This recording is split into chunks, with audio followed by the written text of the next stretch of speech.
28. Selalu kalah. Karena pembicaraannya dengan Din siang tadi, kini Momi Aresa jadi kepikiran dengan dua anak gadisnya. Apakah salah satu dari Aileen dan Kiara ada yang menaruh hati pada Din sebagai seorang pria, bukan sebagai kakak seperti selama ini? Jadi ketika sore menjelang Mom Aresa putuskan untuk mendatangi anaknya satu persatu demi mengulik bagaimana perasaan mereka berdua. Pertama Momi Aresa datang ke kamar Kiara. Sebab Aileen baru saja pulang kuliah, gadis itu pasti masih membutuhkan banyak waktu untuk beristirahat. "Mom," sapa Kiara ketika melihat mominya masuk. Kiara baru saja selesai mandi, rambutnya masih terlihat setengah basah. "Ada yang ingin Momi bicarakan sayang, ayo duduk." "Bicara apa Mom?" "Sepertinya serius sekali." Kiara yang merasa bingung langsung ditarik Mom Aresa menuju tepi ranjang, mereka berdua duduk di sana. "Sayang, kamu kan sekarang sudah tumbuh dewasa. Momi ingin tahu, apakah kamu sudah memiliki teman dekat atau seseorang yang sedang kamu sukai?" "Ih Momi, kenapa bertanya seperti itu, aku kan malu," balas Kiara, kini saja kedua pipinya sudah nampak merah merona. Tahun-tahun ini Kiara hanya fokus belajar, meskipun dia tidak terpikirkan tentang mencari pasangan. Mom Aresa dan Daddy Raiden selama ini selalu memperlakukannya seperti anak kecil, jadi Kiara merasa dia pun belum pantas untuk mengenal tentang cinta. "Ada tidak?" "Momi," rengek Kiara, dia tidak mau membahas tentang hal ini. "Bagaimana dengan Kak Din?" "Kenapa dengan Kak Din? Apa kamu menyukainya?" "Tentu saja, Kak Din adalah kakakku." "Astaga, tidak seperti itu sayang. Maksud Momi apa kamu menyukainya sebagai seorang pria?" "Suka kok, Kak Din sangat baik. Siapapun pasti ingin menikah dengannya." "Kamu juga mau?" "Momi." Saking malunya ditanya seperti itu, Kiara sampai memeluk mominya erat. Membuat Mom Aresa jadi tertawa. Kiara memang begitu manja dengannya dan Daddy. Tapi di luaran sana kadang Kiara terlihat dewasa sebab dia tak ingin mengecewakan orang-orang di sekitarnya. Sikap baik Kiara sering kali dimanfaatkan oleh teman-temannya. "Tadi kan Kak Din datang ke sini, Momi bilang padanya untuk jangan memiliki kekasih. Pilih saja salah satu dari putri Momi, Kiara atau Aileen." Momi bicara seperti itu. "Ya ampun, nanti Kak Din jadi merasa tidak nyaman Mom. Din anak yang baik, dia pasti mengerti perasaan Momi. Sebab Momi tidak ingin kalian berdua salah pilih." Kiara terdiam sesaat, bingung harus menanggapi bagaimana. Awalnya pembicaraan mereka seperti bercanda, lama-lama jadi serius seperti ini. Momi belum bicarakan hal ini pada Aileen, setelah makan malam nanti Momi akan tanya padanya. Apakah dia menyukai Kak Din atau tidak? Kiara mengangguk. "Setelahnya kita bicara bertiga ya. Biar tidak ada cinta segitiga di antara kalian." Kiara terkekeh, "Momi serius sekali," balas Kiara. Mom Aresa lantas mengelus puncak kepala Kiara dengan penuh kasih sayang. "Momi sangat menyayangi kamu dan Aileen sayang, Kak Nathan dan Kak Nicholas, juga Kak Naina. Jadi Momi ingin yang terbaik untuk kalian semua." Kiara mengangguk paham, Mom Aresa selama ini selalu mengupayakan banyak hal untuk membuat hidup anak-anaknya jadi sempurna. Mom Aresa tidak tahu saja, bahwa kebahagiaan anak-anaknya hanya cukup melihat Mom Aresa dan Daddy Raiden selalu bahagia. Kiara adalah anak yang penurut, bahkan tentang jodohnya pun akan dia serahkan pada Mom Aresa. Sesuai keinginan Mom Aresa, sehabis makan malam ini dia mendatangi kamar Aileen untuk mengajak anaknya itu bicara. Mom Aresa memang sudah sering mendatangi kamar anak-anaknya jadi Aileen tidak merasa heran ketika ibunya itu datang ke sini. Tapi dari raut wajah ibunya tersebut ada sedikit perbedaan yang membuat Aileen jadi bertanya-tanya, dahinya sampai berkerut menatap sang Momi. "Momi terlihat mencurigakan malam ini. Sejak makan tadi perasaan Momi terus melihat ke arahku," kata Aileen penuh curiga. "Memang ada hal yang ingin Momi bicarakan denganmu." "Apa?" tanya Aileen langsung. Mereka duduk di sofa kamar tersebut. Tadi Kak Din datang ke sini. Terus, tanya Aileen, bahkan sebelum sang Momi sempat menyelesaikan ucapannya. Momi mengatakan padanya untuk jangan memiliki kekasih dulu. Momi minta Kak Din untuk memilih di antara kamu dan Kiara untuk jadi kekasihnya. What? Momi bicara seperti itu, astaga. Lalu apa kata Kak Din? Dia bilang kalian masih kecil. Ya memang. Balas Aileen dengan menggebu-gebu. Seperti tidak ada harga dirinya sang Momi sampai bicara seperti itu pada Kak Din. Padahal tentang cinta dan pria saat ini tidak pernah terpikirkan oleh Aileen.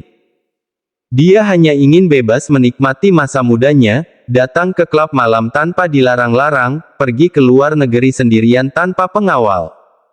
Aileen sungguh ingin menikmati itu semua, ketimbang harus pacaran. Tapi kan sebentar lagi kamu wisuda, daripada dekat dengan pria yang tidak Momi kenal lebih baik dengan Kak Din saja. Momi sangat percaya pada Kak Din, dia pasti bisa menjaga kamu ataupun Kiara. Aileen terdiam sesaat, jika pembicaraan ini dilanjutkan maka mereka akan membahas sesuatu hal yang serius. Jadi Aileen putuskan untuk mengakhiri semua pembicaraan ini di sini. Mom, sekarang aku sedikit pun tidak berpikir untuk memiliki kekasih, apalagi jika pria itu adalah Kak Din. Bagiku dia hanya anak asisten Sam, jelas Aileen. Kini gantian Mom Aresa yang terdiam, sudah menduga juga jika reaksi Aileen akan seperti ini. Penolakan yang gamblang. Jadi tidak usah dibahas-bahas lagi ya, biar itu semua jadi urusan nanti. Kata Momi, kalau jodoh tidak kemana. Iya kan? Momi mengangguk. Jodoh memang tidak kemana, tapi kan harus ada usahanya balas Mom Aresa, jadi ikut-ikutan Naina yang memanggil Aileen dengan sebutan Ai. Tapi jika Kak Din menyukai kamu, kamu harus belajar untuk membuka hati ya, pinta Mom Aresa pula. Aileen yang malas berdebat jadi mengangguk. Semoga Kak Din memilih Kiara. Batin Aileen. Aileen cukup tahu bahwa sang Momi begitu ingin menjadikan Kak Din menantunya. Tadi Momi juga sudah mengatakan tentang hal ini kepada Kiara. Apa kata Kiara? Dia ikut saja apa keputusanmu Momi. Jadi sekarang semuanya terserah Kak Din, dia memilih kamu atau Kiara. Momi tidak ingin ada cinta segitiga di antara kalian bertiga. Astaga, pikiran Momi terlalu jauh. Padahal anak-anak Momi ini masih kecil, Kak Nathan saja belum menikah. Beda Kak Nathan menikah umur 40 juga tidak masalah. Iya. Jadi bagaimana, kalau Kak Din memilihmu? Kamu harus mau ya. Kan cinta bisa tumbuh seiring waktu. Dekat dulu sajalah, jangan terlalu jauh membahas tentang cinta. Bisa saja aku dan Kiara tidak cocok dengan Kak Din. Iya, balas Mom Aresa pasrah, dia selalu kalah jika berdebat dengan Aileen. Sayang, panggil Naina setelah dia naik ke atas ranjang dan ikut bergabung dengan sang suami yang sudah lebih dulu berada di sana. Nick pun langsung meletakkan buku yang sedang dia baca dan menyambut sang istri dengan pelukan. Mereka duduk dan bersandar di kepala ranjang tersebut. Ketika Naina sudah mendapatkan posisi yang nyaman, Nicholas membelai wajah istrinya tersebut. Mengecup bibirnya menunjukkan tanda cinta. Kenapa? Ada cerita apa lagi hari ini? Tanya Nicholas, sebelum mereka tidur memang biasa saling menceritakan kegiatan satu sama lain. Naina justru lebih banyak cerita meski hanya di rumah saja. Momi Aresa ingin Din jadi menantunya, menikahi salah satu di antara Aileen dan Kiara. Benarkah? Memangnya Aileen dan Kiara mau? Memangnya Din mau? Entah, jawab Naina bingung juga. Itu hanya keinginan Momi, pada akhirnya semua keputusan akan ada pada Din, Kiara dan Aileen. Iya sih, ya sudahlah tidak usah dibahas, jawab Nain pasrah. Tapi malah terlihat lucu di mata Nicholas. Besok kita ke rumah sakit ya, periksa kandungan dan juga temani aku di kantor, ajak Nick kemudian. Naina langsung mengangguk dengan antusias, juga tersenyum sumringah. Langsung membayangkan hal-hal menyenangkan yang akan dia lewati. bertemu perawat Mia dan yang lain. Juga duduk di atas pangkuan sang suami selama Nicholas bekerja. Sekarang Nicholas hanya sedikit mengambil jadwal operasi, dia lebih banyak mengurus di bagian manajemen sebab sedang ada pembangunannya gedung baru. Kalau begitu ayo kita tidur cepat, aku sudah tidak sabar besok pergi, kata Naina. Tapi kebahagiaan Naina itu justru membuat Nicholas sedikit merasa bersalah, sebab selama ini dia pun jarang mengajak sang istri untuk ikut dia ke rumah sakit. Jangan-jangan selama ini Naina ingin ikut, tapi tidak terucap karena merasa tak enak hati.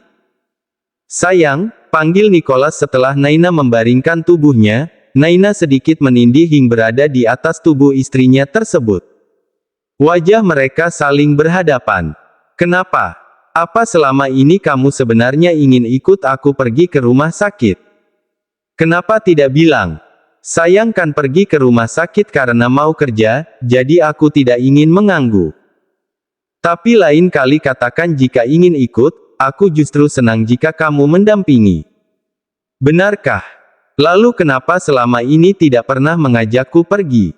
Kupikir kamu lelah, kupikir kamu hanya ingin beristirahat di rumah saja. Mendengar penjelasan sang suami, Naina sontak memeluk leher kak Nicholasnya, lalu menarik sedikit hingga berhasil mencium bibir suaminya tersebut. Naina pikir kak Nicholas tidak ingin mengajak sebab merasa terganggu, tapi ternyata semua dugaannya salah. Mereka berdua hanya berasumsi sendiri, tanpa mempertanyakan kebenarannya. Kita salah paham ya? Tanya Nicholas dan Naina mengangguk dengan bibir tersenyum lebar. Lain kali kalau ada hal apapun langsung diucapkan, jangan dipendam sendiri. Aku juga akan melakukan hal seperti itu, ucap Nicholas, mengambil kesimpulan dari pembicaraan mereka malam ini. Iya sayang, balas Naina patuh, jadi besok-besoknya lagi aku boleh ikut kerja terus ya? Boleh sayang, nanti jadi asisten pribadiku. Ih, balas Naina yang gemas sendiri, dia sampai mencubit dada suaminya tersebut. Dan Nicholas balas dengan menyesap bibir sang istri. Sesapan kecil yang berujung permainan panjang. Karena ciuman itu terus turun sampai ke lembah di bawah sana dan akhirnya ada penyatuan pembawa nikmat. Hari ini Naina ikut Nicholas ke rumah sakit. Kenapa kita berhenti di sini kak? Tanya Naina saat sang suami menghentikan mobilnya di depan gerbang utama rumah sakit Medistra. Di sana ada jual makanan yang enak, kita beli dulu sebentar untuk cemilanmu nanti. Naina langsung tersenyum, aku saja yang turun, kak Nicholas mana terbiasa beli di pinggir jalan seperti itu. Berarti kamu belum mengenal suamimu ini. Benarkah? Tanya Naina dengan manja. Tapi Nick tidak membalas lagi, dia lebih dulu turun dari dalam mobil dan membukakan pintu untuk sang istri. Mereka pergi bersama menuju pedagang kaki lima yang banyak berjejer tak jauh dari gerbang utama rumah sakit. Tempat yang digunakan oleh orang-orang itu untuk berdagang termasuk kawasan rumah sakit Medistra. Momi Aresa memang sengaja menyediakan lahan gratis untuk orang-orang itu berjualan. Sepanjang mereka melangkah melewati trotoar, keduanya saling menggenggam. Naina senang sekali, merasa sekarang sedang menikmati kencan dengan sang suami. Daripada pergi belanja ke mall, dia lebih suka menikmati waktu yang seperti ini. Kak, aku mau itu, tunjuk Naina. Itu juga, ucapnya kemudian. Dan itu, katanya lagi. Satu lagi ya, itu, pinta Naina pula. Ini mau tidak? Tawar Nick. Mau. Alhasil, banyak sekali makanan yang mereka beli saat itu. Baik Nicholas ataupun Naina sama-sama membawa kantung plastik berisi makanan di salah satu tangan mereka. Sementara tangan yang lain selalu menggenggam erat tidak bisa pisah, seolah ada lem yang menempel di kedua tangan itu. Puas membeli banyak makanan mereka pun kembali ke dalam mobil. Meninggalkan seorang pria paruh baya yang menatap keduanya dengan tatapan yang nanar. Ayah Hendy masih babak belur dan kedua penjaga itu mengajaknya ke sini untuk melihat kehidupan bahagia Naina dan Nicholas. Lihatlah, Nyonya Naina sudah hidup bahagia bersama suaminya. Dia benar-benar sudah tidak butuh Anda lagi. Bahkan jika kami membunuh Anda pun Nyonya Naina tidak akan peduli, karena sejatinya beliau sudah menganggap Anda mati, ucap seorang penjaga. Dan ayah Hendy hanya mampu menelan ludahnya dengan kasar, merasakan tenggorokan yang tercekat. Bergumul kesedihan di dalam hatinya tak bisa keluar. Anda tidak ikut andil dalam perjuangan hidup Nyonya Naina selama ini, jadi jangan pernah berharap untuk ikut merasakan kebahagiaannya sekarang, ucap penjaga yang lain. Puas mempertontonkan pemandangan indah itu, akhirnya dua penjaga tersebut pun kembali menarik ayah Hendy untuk segera masuk ke dalam mobil mereka. Tiba di rumah ayah Hendy, dua penjaga itu melemparkan pria paruh baya tersebut di teras rumahnya. Mulai sekarang kami memang tidak akan berada di sampingmu, tapi percayalah semua pergerakanmu akan selalu kami awasi, ancam penjaga tersebut. Semua hutang ayah Hendy sudah dilunasi oleh Nicholas, pria itu kini hanya dituntut untuk bisa menghidupi dirinya sendiri dengan cara yang benar, tanpa perlu mengusik Naina sedikitpun. 1 bulan pun berlalu dan ayah Hendy dipaksa keadaan untuk jadi seorang pekerja. Sebab dia sudah tidak memiliki akses untuk masuk ke klub malam langganannya, tidak punya jalan untuk bergabung pada teman-temannya yang masih asik bermain judi. Tiap kali dia berniat untuk kembali ke dunia itu, dua penjaga Nicholas pun kembali muncul. Dan sekarang akhirnya dia jadi penjual tisu di pinggiran pasar. Usianya sudah tidak muda lagi, jadi banyak tempat yang tidak membutuhkan tenaganya. Hanya itu satu-satunya pekerjaan yang saat ini ayah Hendy bisa lakukan.